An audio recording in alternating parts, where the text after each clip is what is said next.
इकडे नवी मुंबईमधल्या बेलापूर परिसरामध्ये 3 मजली इमारत कोसळलेली आहे। पहाटे 4:30 वाजता इमारत कोसळल्याची माहिती मिळतेय। ढिगाऱ्याखाली अडकलेल्या 52 जणांची सुखरूप सुटका करण्यात आलेली आहे। घटनास्थळावर एनडीआरएफ आणि अग्निशमन दलाकडून बचाव कार्य सुरू आहे।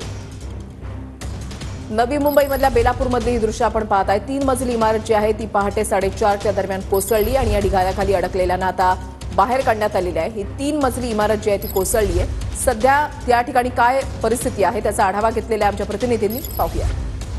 नवी मुंबईत बेलापूरमध्ये पहाटेच्या सुमारास एक 4 मजली बिल्डिंग कोसळलेली आहे। आपण सध्या घटनास्थळी आहोत। आपण पाहू शकतो की बेलापूर गावातील शाहबाज परिसरातील ही 4 मजली जी इमारत आहे ती पत्त्यासारखी कोसळलेली आहे। खरं तर इथून जाणाऱ्या एका रिक्षा चालकाला या बिल्डिंगला तडे गेल्याचं त्याने पाहिलं व पाहिल्यानंतर त्याने बिल्डिंगच्या नागरिकांना सूचित केलं। त्यानंतर बिल्डिंग मध्ये राहणारे जे सर्व्हिस नागरिक होते ते सुखरूप त्या ठिकाणाहून बाहेर आलेले आहे। मात्र तोपर्यंत बिल्डिंग ही पूर्ण कोसळलेली आहे। आता सध्या अग्निशमन दलाचे जवान आहे हे युद्ध पातळीवरती या ठिकाणी बचाव कार्य करताना आपल्याला पाहायला मिळत आहे। खरं तर या बिल्डिंग मध्ये 17 फ्लॅट होते व आतापर्यंत 52 जणांना बाहेर काढण्यात यश आलेलं आहे व 2 जण अद्यापही या ढिगाऱ्याखालीच असल्याची प्राथमिक माहिती समोर येत आहे। त्यामुळे राजेंद्र सह मी रवी कराड, टीव्ही 9 मराठी।